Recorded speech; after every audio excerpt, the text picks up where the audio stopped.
Welcome! In this video, I'll show how to display people you message most often right at the top of the search section on the Telegram app for PC. If you enjoy chatting frequently with the same contacts, this new update makes finding them faster and easier than ever. So let's get started. First, open the Telegram app on your computer. Wait for it to load up to the main chat screen. At the very top left corner, you'll see 3 horizontal lines. Click on them. This opens up the main menu where you can access different sections of Telegram, such as your profile, settings, and more.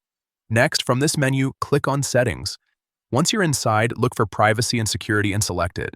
This section controls how Telegram manages your visibility, privacy preferences, and other user experience settings. Now scroll a bit until you find the option called Suggest Frequent Contacts. This new feature helps Telegram organize your search section by placing the people you chat with most at the very top.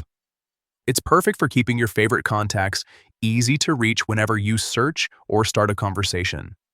Once you locate this option, simply switch it on to enable it. You'll notice the toggle change color, meaning it's activated. After that, click Save to make sure your changes are confirmed. Telegram will instantly apply the new setting, and from now on, your most messaged contacts will automatically appear first in the search section.